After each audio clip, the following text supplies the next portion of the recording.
നമസ്കാരം. ന്യൂസ് നൂണിലേക്ക് സ്വാഗതം. പ്രധാന വാർത്തകൾ. വാളയാറിൽ ആൾക്കൂട്ടാക്രമണത്തിൽ കൊല്ലപ്പെട്ട അതിഥി തൊഴിലാളി രാം നാരായണന്റെ മൃതദേഹം കുടുംബാംഗങ്ങൾ ഏറ്റെടുത്ത് ഛത്തീസ്ഗഡിലേക്ക് കൊണ്ടുപോകും.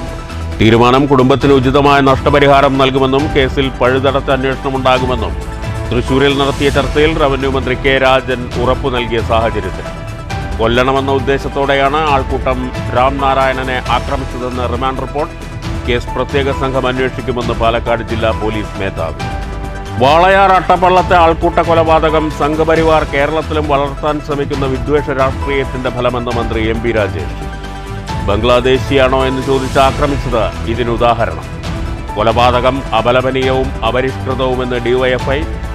അട്ടപ്പള്ളത്ത് മാനിഷാദ ഏകതാ സദസ്സ്. ലക്കിടിയിൽ സ്കൂട്ടറിൽ ടോറസ് ഇടിച്ച് അമ്മയും 3 വയസ്സുകാരിയായ മകളും മരിച്ചു. അപകടം കുഞ്ചൻ സ്മാരക വായനശാലയ്ക്ക് സമീപം ഇന്ന് രാവിലെ. മരിച്ചത് തിരുവല്ലോമല കണിയാർകോട് സ്വദേശിനി ശരണയും മകൾ ആദിശ്രീയും. വാർത്തകൾ വിശദമായി. വാളയാറിൽ ആൾക്കൂട്ടം മർദ്ദിച്ചു കൊന്ന അതിഥി തൊഴിലാളി രാം നാരായണന്റെ കുടുംബത്തിന് 10 ലക്ഷത്തിൽ കുറയാത്ത തുക നഷ്ടപരിഹാരം നൽകുമെന്ന് റവന്യൂ മന്ത്രി കെ രാജൻ. തൃശൂരിൽ രാം നാരായണന്റെ കുടുംബവുമായി നടത്തിയ ചർച്ചയ്ക്ക് ശേഷമാണ് മന്ത്രി ഇക്കാര്യം അറിയിച്ചത്.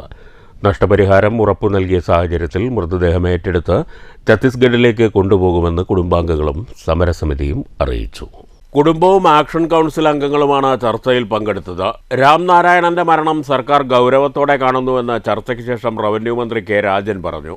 സംഭവം ദൗർഭാഗ്യകരമാണ്. കേസ് ഗൗരവകരമായി മുന്നോട്ട് കൊണ്ടുപോകും. പ്രത്യേക അന്വേഷണ സംഘത്തെ നിയോഗിക്കും. ബംഗ്ലാദേശി എന്ന് വിളിച്ചുകൊണ്ടുള്ള ആക്രമണമാണ് നടന്നതെന്നാണ് പുറത്തുവരുന്ന വിവരങ്ങൾ. ഇത് SIT പരിശോധിക്കും. പഴുതടച്ച അന്വേഷണം നടത്തുമെന്നും മന്ത്രി പറഞ്ഞു. SC/ST പീഡന നിരോധന നിയമവും ഉൾപ്പെടുത്തും. മുഖ്യമന്ത്രിയുടെ ദുരിതാശ്വാസ നിധിയിൽ നിന്നും സഹായം നൽകുന്നത് ഗൗരവമായി പരിഗണിക്കും. ഇക്കാര്യത്തിൽ ക്യാബിനറ്റാണ് തീരുമാനമെടുക്കുക. അതിഥി തൊഴിലാളികൾക്ക് എല്ലാ പരിരക്ഷയും നൽകണമെന്നാണ് കേരളത്തിന്റെ നിലപാട്. 10 ലക്ഷത്തിൽ കുറയാത്ത തുക നൽകാനാണ് ഉദ്ദേശിക്കുന്നത്. കേസിൻ്റെ കാര്യത്തിൽ സർക്കാർ ഗൗരവമായിട്ട് തന്നെയാണ് അതിനെ കാണുന്നത്. ഇതുമായി ബന്ധപ്പെട്ട് തഹസിൽ പൂനാവാല കേസുമായി ബന്ധപ്പെട്ട നിർദ്ദേശങ്ങളുടെയും ഗൈഡ്ലൈനിൻ്റെ അടിസ്ഥാനത്തിലുള്ള സ്പെഷ്യൽ ഇൻവെസ്റ്റിഗേഷൻ ടീമിനെ തന്നെയാണിപ്പോൾ നിശ്ചയിച്ചിട്ടുള്ളത്. ഇതിനകം 5 പേരെ അറസ്റ്റ് ചെയ്തിട്ടുണ്ട് എന്നാണ് വാർത്തകളിൽ മനസ്സിലാക്കപ്പെട്ട കാര്യം. യഥാർത്ഥത്തിൽ വംശീയ വിധത്തിലുള്ള ആക്ഷേപം ഉണ്ടായിട്ടുള്ള ഒരു വിഷയമാണത്. ബംഗ്ലാദേശി എന്ന പേരുൾപ്പെടെ വിളിച്ചുകൊണ്ട് ആക്രമിക്കപ്പെട്ടു എന്നതുമായി ബന്ധപ്പെട്ട അറിവുകളാണ് പുറത്തു വന്നിരിക്കുന്നത്. അത് ആധികാരികമായി സ്ഥിരീകരിക്കാൻ ബന്ധപ്പെട്ട SITയും അതുമായി ബന്ധപ്പെട്ട ആളുകളുമാണ് ചെയ്യേണ്ടത്. SIT വളരെ കൃത്യമായിട്ടായിരിക്കും അന്വേഷണം നടത്തുക. ഇതിൻ്റെ പിന്നിൽ പ്രവർത്തിച്ച ഒരാളെയും വെറുതെ വിടില്ല. പഴുതടച്ചിട്ടുള്ള അന്വേഷണമായിരിക്കും അതുമായി ബന്ധപ്പെട്ട് നടത്താൻ വേണ്ടി പോകുന്നത്. അതിൽ ഏതെങ്കിലും വിധത്തിലുള്ള ഒരു പിന്നോട്ട് പോക്കുമില്ല എന്ന് മാത്രമല്ല, ഇതിനകത്ത് ഉപയോഗിക്കേണ്ടതായി ബന്ധപ്പെട്ട് ഉയർന്നു വന്നിട്ടുള്ള വിഷയങ്ങളെല്ലാം ആ ഗൗരവത്തിൽ തന്നെ എടുക്കണം എന്ന് തീരുമാനിച്ചു. മന്ത്രി നേരിട്ട് ചർച്ച നടത്താമെന്ന ഉറപ്പിന്മേൽ ഇന്നലെ തൃശൂർ മെഡിക്കൽ കോളേജ് മോർച്ചറിക്ക് മുന്നിൽ നടത്തിവന്നിരുന്ന പ്രതിഷേധം അർദ്ധരാത്രിയോടെ കുടുംബാംഗങ്ങളും ആക്ഷൻ കൗൺസിലും അവസാനിപ്പിച്ചിരുന്നു. അടിയന്തര നഷ്ടപരിഹാരം നൽകാത്തതിനെ തുടർന്ന് മൃതദേഹം ഏറ്റെടുക്കാൻ കുടുംബാംഗങ്ങൾ തയ്യാറായിരുന്നില്ല. ഇതിനിടെ കുടുംബം ആവശ്യപ്പെട്ടത് പ്രകാരം ആൾക്കൂട്ടമർദ്ദനം ഉൾപ്പെടെയുള്ള വകുപ്പുകൾ ചുമത്താമെന്നും IPS ഉദ്യോഗസ്ഥന്റെ നേതൃത്വത്തിൽ പ്രത്യേക അന്വേഷണ സംഘത്തെ നിയോഗിക്കാമെന്നും സർക്കാർ സമ്മതിച്ചിരുന്നു. സർക്കാരുമായുള്ള ചർച്ച പോസിറ്റീവായിരുന്നുവെന്നാണ് സമരസമിതിയുടെ നിലപാട്. മൃതദേഹം ഏറ്റെടുത്ത് ഛത്തീസ്ഗഡിലേക്ക് കൊണ്ടുപോകുമെന്ന് കുടുംബാംഗങ്ങളും സമരസമിതിയും വ്യക്തമാക്കി. നഷ്ടപരിഹാരം ഉറപ്പു നൽകിയ സാഹചര്യത്തിലാണ് തീരുമാനം. ഇതിനിടെ വാളയാറിലെ ആൾക്കൂട്ടം കൊലപാതകത്തിൽ മുഖ്യമന്ത്രി ഖേദം പ്രകടിപ്പിച്ചു. രാം നാരായൺ ബഗേലിന്റെ കുടുംബത്തിന് നീതി ഉറപ്പാക്കുമെന്ന് മുഖ്യമന്ത്രി വ്യക്തമാക്കി. News bureau, Thrissur. വാളയാർ ആൾക്കൂട്ട കൊലപാതക റിമാൻഡ് റിപ്പോർട്ടിൽ ഗുരുതര പരാമർശം. കൊല്ലണമെന്ന ഉദ്ദേശത്തോടെ തന്നെയാണ് ആൾക്കൂട്ട ആക്രമണമെന്നാണ് റിമാൻഡ് റിപ്പോർട്ട്. കൊല്ലപ്പെട്ട രാം നാരായണന്റെ ശരീരത്തിൽ 40-ലധികം മാരകമായ മർദ്ദനപ്പാടുകളുണ്ടെന്ന് പോസ്റ്റ്മോർട്ടം റിപ്പോർട്ടിൽ രേഖപ്പെടുത്തിയിട്ടുണ്ട്. തല, മുതുക്, നെഞ്ച്, ഇടുപ്പ് തുടങ്ങി ശരീരത്തിലെ പ്രധാന ഭാഗങ്ങളിലാണ് ഗുരുതരമായി പരിക്കേറ്റിട്ടുള്ളത്. വടി ഉപയോഗിച്ച് മർദ്ദിച്ചുവെന്നാണ് റിമാൻഡ് റിപ്പോർട്ട്. 15ഓളം പ്രതികളുള്ള കൊലപാതക കേസിൽ 5 പേരെയാണ് പിടികൂടിയിട്ടുള്ളത്. 1-2 പ്രതികൾ മറ്റ് നിരവധി ക്രിമിനൽ കേസുകളിലും പ്രതികളാണ്. പ്രതികളുടെ മുൻകാല ചെയ്തികൾ കൂടി കണക്കിലെടുത്താണ് റിമാൻഡ് റിപ്പോർട്ട് തയ്യാറാക്കിയിരിക്കുന്നത്. News bureau, Palakkad. വാളയാർ ആൾക്കൂട്ട കൊലപാതകം തന്റെ നേരിട്ടുള്ള മേൽനോട്ടത്തിൽ പ്രത്യേക സംഘം അന്വേഷിക്കുമെന്ന് പാലക്കാട് SP അജിത് കുമാർ IPS. പട്ടികജാതി പട്ടികവർഗ പീഡന നിരോധന നിയമം, ആൾക്കൂട്ട ആക്രമണം ഉൾപ്പെടെയുള്ള വകുപ്പുകൾ ചുമത്തുമെന്നും SP വ്യക്തമാക്കി. ഇതിലെ നമ്മുടെ ഇൻവെസ്റ്റിഗേഷൻ ഇപ്പോൾ നടന്നുകൊണ്ടിരിക്കുകയാണ്. സോ അന്വേഷണം പ്രകാരം ഇതിലെ വേറെ ഏത് ഓഫൻസുകളാണ് അട്രാക്റ്റ് ആയിട്ട് വരുന്നത്, ആ ഓഫൻസുകളിന് ബന്ധപ്പെട്ട സെക്ഷൻ നമുക്ക് കൂട്ടിച്ചേർക്കാൻ പോകുന്നത്. ആസ് പെർ ഇൻവെസ്റ്റിഗേഷൻ ആണ് ഫർദർ പ്രോഗ്രസ് കേസിൻ്റെ സംബന്ധിച്ച്. ഇതിപ്പോൾ SC അട്രോസിറ്റി ഉൾപ്പെടെയുള്ളവ ചേർക്കുന്ന കാര്യം പരിഗണനയിലാണ്. അതെ, അയാളുടെ കാസ്റ്റ് സർട്ടിഫിക്കറ്റ് മറ്റ് വെരിഫൈ ബന്ധപ്പെട്ട സെക്ഷൻസ് കൂടി അട്രാക്ട് ലീഗലി സൂട്ടബിൾ ഉണ്ടെങ്കിൽ അത് കൂട്ടിച്ചേർക്കും. വാളയാർ അട്ടപ്പള്ളത്തെ ആൾക്കൂട്ട കൊലപാതകം സംഘപരിവാർ വളർത്തിയ വിദ്വേഷ രാഷ്ട്രീയത്തിന്റെ ഫലമെന്ന് മന്ത്രി MB രാജേഷ്. ബംഗ്ലാദേശിയാണോ എന്ന് ചോദിച്ചാണ് ആൾക്കൂട്ടം ആക്രമണം നടത്തിയതെന്നും ഇത് സംഘപരിവാർ കേരളത്തിൽ വളർത്തിയ വിദ്വേഷ രാഷ്ട്രീയത്തിന്റെ പ്രതിഫലനമാണെന്നും മന്ത്രി പാലക്കാട്ട് മാധ്യമങ്ങളോട് പറഞ്ഞു. അറസ്റ്റിലായ പ്രതികൾ മുമ്പും പല കേസുകളിൽ പ്രതികളാണ്. രാഷ്ട്രീയ ആക്രമണത്തിൽ CPM പ്രവർത്തകരെ കൊല്ലാൻ ശ്രമിച്ചവരാണ് ഇതിൽ പലരും. എന്നാൽ അവരുടെ സംഘപരിവാർ ബന്ധത്തെ മറച്ചുപിടിക്കാനാണ് മാധ്യമങ്ങൾ ശ്രമിക്കുന്നതെന്നും മന്ത്രി കുറ്റപ്പെടുത്തി. ഒരു കുറ്റവാളി പോലും രക്ഷപ്പെടാൻ അനുവദിക്കാത്ത തരത്തിലുള്ള പഴുതടച്ച അന്വേഷണമായിരിക്കും നടത്തുകയെന്നും ഇതിനായി പ്രത്യേക അന്വേഷണ സംഘം രൂപീകരിച്ചിട്ടുണ്ടെന്നും മന്ത്രി കൂട്ടിച്ചേർത്തു. സംഘപരിവാർ വളർത്തിയ വിദ്വേഷ രാഷ്ട്രീയം കേരളത്തിന്റെ സമൂഹത്തെ അപകടകരമായ രീതിയിൽ ബാധിച്ചിട്ടുണ്ടെന്നും മന്ത്രി കൂട്ടിച്ചേർത്തു. അതിഥി തൊഴിലാളിയായ ഛത്തീസ്ഗഡ് സ്വദേശി രാംനാരായൺ ഭയ്യാലിനെ ആൾക്കൂട്ട വിചാരണ നടത്തി കൊലപ്പെടുത്തിയതിൻ്റെ പിന്നിൽ സംഘപരിവാറിൻ്റെ വിദ്വേഷ രാഷ്ട്രീയമാണ്. ബംഗ്ലാദേശി എന്ന് ആരോപിച്ചുകൊണ്ടാണ് തൊഴിൽ തേടിയെത്തിയ ആ യുവാവിനെ അറിയപ്പെടുന്ന RSS പ്രവർത്തകരടങ്ങുന്ന സംഘം വിചാരണ ചെയ്തതും ക്രൂരമായി ആക്രമിച്ചതും. പക്ഷേ നിർഭാഗ്യകരമെന്ന് പറയട്ടെ, ആൾക്കൂട്ടക്കൊല എന്ന് മാത്രമാണ് മാധ്യമങ്ങൾ ഉൾപ്പെടെ ഇപ്പോൾ പറഞ്ഞുകൊണ്ടിരിക്കുന്നത്. News bureau, Palakkad. വാളയാർ ആൾക്കൂട്ട കൊലപാതകം അപലപനീയവും അപരിഷ്കൃതവുമെന്ന് DYFI. മാനിഷാദ എന്ന പേരിൽ വാളയാറിൽ DYFI ഏകതാ സദസ്സ് സംഘടിപ്പിച്ചു. അങ്ങനെ തൊഴിൽ അന്വേഷിച്ച് ജോലി സംബന്ധമായി നമ്മുടെ നാട്ടിലേക്ക് വന്നവർക്ക് അവരവരുടെ ഒരു ഗൃഹം സ്വന്തമായി ജീവിക്കാൻ ഉൾപ്പെടെ എല്ലാ സജ്ജീകരണങ്ങളും ഏർപ്പെടുത്തി എല്ലാവരും ഇതര സംസ്ഥാന തൊഴിലാളികളെന്നും അന്യ സംസ്ഥാന തൊഴിലാളികളെന്നും എന്നെല്ലാം പേരിട്ട് വിളിക്കുമ്പോൾ അതിഥികൾ നമ്മുടെ അതിഥികളായി അവരെ പരിഗണിക്കുന്ന ഒരു സംസ്ഥാനമാണ് Kerala. DYFI Puthussery block president V. Bijoy അധ്യക്ഷത വഹിച്ചു. സെക്രട്ടറി മിഥുൻ കുമാർ സ്വാഗതം പറഞ്ഞു. ജില്ലാ പ്രസിഡന്റ് R. ജയദേവൻ, ജില്ലാ സെക്രട്ടേറിയറ്റ് അംഗം MA Jithin Raj, VC Udayakumar, R. Haridas തുടങ്ങിയവർ സംസാരിച്ചു. മേഖലാ സെക്രട്ടറി പോൾ നന്ദി പറഞ്ഞു. News bureau, Palakkad.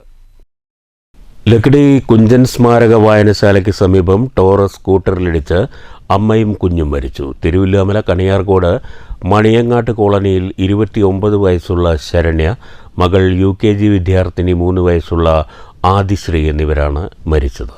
തിങ്കളാഴ്ച രാവിലെ 8 മണിക്കാണ് അപകടം. ശരണ്യയുടെ പിതൃസഹോദരൻ ഓടിച്ചിരുന്ന സ്കൂട്ടറിൽ പിന്നിൽ നിന്ന് വന്ന ടോറസ് ഇടിക്കുകയായിരുന്നു. ഇടിയുടെ ആഘാതത്തിൽ റോഡിലേക്ക് തെറിച്ചു വീണ ശരണ്യയുടെയും ആദിശ്രീയുടെയും തലയിൽ ടോറസിന്റെ ചക്രം കയറിയിറങ്ങിയതായി ദൃക്സാക്ഷികൾ പറഞ്ഞു. സ്കൂട്ടർ ഓടിച്ചിരുന്ന മോഹൻദാസിനെ പരുക്കുകളോടെ ആശുപത്രിയിൽ പ്രവേശിപ്പിച്ചു. News bureau, Pathirippala. കുളപ്പുള്ളി സെൻട്രലിൽ നിന്ന് IPT വരെയുള്ള പാതയിലെ തകർച്ച നേരിട്ട ഭാഗങ്ങളിലെ അറ്റകുറ്റപ്പണികൾ ആരംഭിച്ചു. PWD മെയിൻ്റനൻസ് വർക്കിൽ ഉൾപ്പെടുത്തിയാണ് കുഴികളിലെ ഓട്ടയടിക്കൽ പുരോഗമിക്കുന്നത്.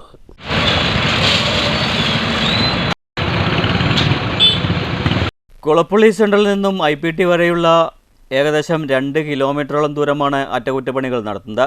തിങ്കളാഴ്ച രാവിലെ മുതൽ പ്രവൃത്തികൾ ആരംഭിച്ചിട്ടുണ്ട്. പ്രധാനമായും തകർച്ച നേരിട്ട ഭാഗങ്ങളിലെ അറ്റകുറ്റപ്പണികളാണ് നടത്തുന്നത്. PWD വിഭാഗമാണ് വർക്കുകൾ നടപ്പാക്കുന്നത്. കുളപ്പുള്ളി സെൻട്രലിൽ വലിയ തോതിൽ കുഴികൾ രൂപപ്പെട്ടതിനെ തുടർന്ന് വാഹനങ്ങൾ കടന്നുപോകാൻ ഏറെ പ്രയാസമായിരുന്നു. കുഴികൾ അടയ്ക്കുന്നതോടെ ഗതാഗതം സുഗമമാകും. അതേസമയം ഒരു ഭാഗം അടച്ചിട്ട് പ്രവൃത്തികൾ നടത്തുന്നതിനാൽ വാഹനങ്ങൾ പതുക്കെ മാത്രമേ കടന്നുപോകാൻ സാധിക്കുന്നുള്ളൂ. പ്രവൃത്തി ദിനത്തിലെ തിരക്കും ഏറെയാണ്. PWD മെയിൻ്റനൻസ് വർക്കിൽ ഉൾപ്പെടുത്തിയാണ് അറ്റകുറ്റപ്പണികൾ നടപ്പാക്കുന്നത്.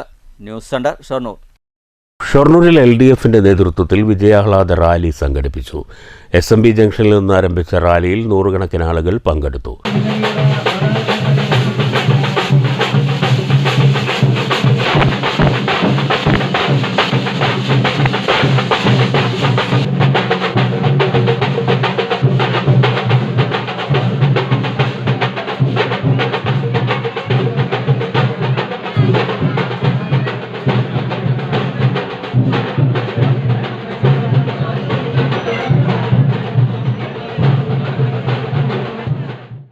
വാദ്യമേളത്തിൻ്റെ അകമ്പടിയോടെ നീങ്ങിയ റാലി ടൗണിൽ സമാപിച്ചു. തുടർന്ന് നടന്ന പൊതുയോഗം P. മമ്മിക്കുട്ടി MLA ഉദ്ഘാടനം ചെയ്തു. നിരവധി പ്രദേശവാസികളും നേതാക്കളും പങ്കെടുത്തു. ചെറുതുരുത്തി കോഴിമാമ്പറമ്പ് ഭഗവതി ക്ഷേത്രത്തിൽ 13ാമത് ശ്രീമദ് ഭാഗവത സപ്താഹ യജ്ഞത്തിന് തിരിതെളിഞ്ഞു. തലപ്പണ പരമേശ്വരൻ നമ്പൂതിരിയാണ് യജ്ഞാചാര്യൻ. സുഖം അന്വേഷിക്കുന്നവൻ, സന്തോഷം അന്വേഷിക്കുന്നവൻ, സമാധാനം അന്വേഷിക്കുന്നവർ, ഇതാണ് നമുക്ക് വേണ്ടത്. പക്ഷെ അത് കിട്ടുന്നുണ്ടോ? അത് കിട്ടുന്നില്ല. എത്രയോ കാലമായി നമ്മളൊക്കെ ഇങ്ങനെ തിരയാൻ തുടങ്ങിയിട്ട് അവിടെ ഉണ്ടോ, ഇവിടെ ഉണ്ടോ, ഇന്ന സ്ഥലത്ത് കിട്ടുമോ, അപ്പുറത്ത് കിട്ടുമോ എന്നിങ്ങനെ നോക്കാൻ തുടങ്ങിയിട്ട് കുറേ കാലമായി. ഇനിയിപ്പോൾ അധികം കാലം ഇല്ല തിരയാൻ, അല്ലേ? ഇത്രയെങ്കിലും ഒന്നും കാലമില്ല. ദേവരെ കിട്ടിയില്ല. എപ്പോഴൊക്കെയോ കുറച്ചൊക്കെ കിട്ടിയിട്ടുണ്ടോ എന്നൊരു സംശയം. എന്നാലൊരു തൃപ്തിയായിട്ടില്ല. അങ്ങനെ ആനന്ദം അന്വേഷിക്കുന്നവർക്ക്, മനസ്സിന് സമാധാനം അന്വേഷിക്കുന്നവർക്ക് ഈ കാലത്തുള്ള ഒരേ ഒരു മാർഗമാണ് ഈശ്വര ചിന്ത. ഞായറാഴ്ച വൈകിട്ട് ക്ഷേത്രം തന്ത്രി തീയന്നൂർ കൃഷ്ണചന്ദ്രൻ നമ്പൂതിരിപ്പാടാണ് ഭദ്രദീപം തെളിയിച്ചത്. താലത്തിന്റെ അകമ്പടിയോടെ യജ്ഞാചാര്യൻ തലപ്പണ പരമേശ്വരൻ നമ്പൂതിരിയെ വേദിയിലേക്ക് ആനയിച്ചു.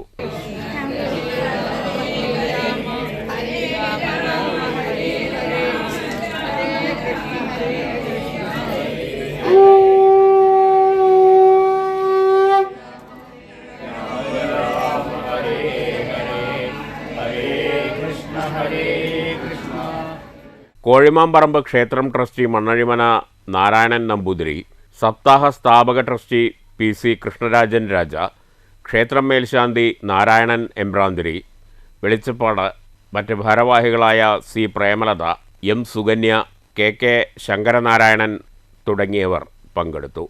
News bureau, Cheruthuruthy. പ്രധാന വാർത്തകൾ വീണ്ടും. വാളയാറിൽ ആൾക്കൂട്ടാക്രമണത്തിൽ കൊല്ലപ്പെട്ട അതിഥി തൊഴിലാളി രാംനാരായണന്റെ മൃതദേഹം കുടുംബാംഗങ്ങൾ ഏറ്റെടുത്ത് ഛത്തീസ്ഗഡിലേക്ക് കൊണ്ടുപോകും. തീരുമാനം കുടുംബത്തിന് ഉചിതമായ നഷ്ടപരിഹാരം നൽകുമെന്നും കേസിൽ പഴുതടച്ച അന്വേഷണമുണ്ടാകുമെന്നും തൃശൂരിൽ നടത്തിയ ചർച്ചയിൽ റവന്യൂ മന്ത്രി K. രാജൻ ഉറപ്പു നൽകിയ സാഹചര്യത്തിൽ കൊല്ലണമെന്ന ഉദ്ദേശത്തോടെയാണ് ആൾക്കൂട്ടം രാംനാരായണനെ ആക്രമിച്ചതെന്ന് റിമാൻഡ് റിപ്പോർട്ട്. കേസ് പ്രത്യേക സംഘം അന്വേഷിക്കുമെന്ന് പാലക്കാട് ജില്ലാ പോലീസ് മേധാവി. വാളയാർ അട്ടപ്പള്ളത്തെ ആൾക്കൂട്ട കൊലപാതകം സംഘപരിവാർ കേരളത്തിലും വളർത്താൻ ശ്രമിക്കുന്ന വിദ്വേഷ രാഷ്ട്രീയത്തിന്റെ ഫലമെന്ന് മന്ത്രി MP രാജേഷ്. ബംഗ്ലാദേശിയാണോ എന്ന് ചോദിച്ച് ആക്രമിച്ചത് ഇതിനുദാഹരണം. കൊലപാതകം അപലപനീയവും അപരിഷ്കൃതവുമെന്ന് DYFI. അട്ടപ്പള്ളത്ത് മാനിഷാദ ഏകതാ സദസ്സ്. ഈ വാർത്താ ബുള്ളറ്റിൻ അവസാനിച്ചു. അടുത്ത വാർത്ത വൈകുന്നേരം 6 മണിക്ക്. നമസ്കാരം.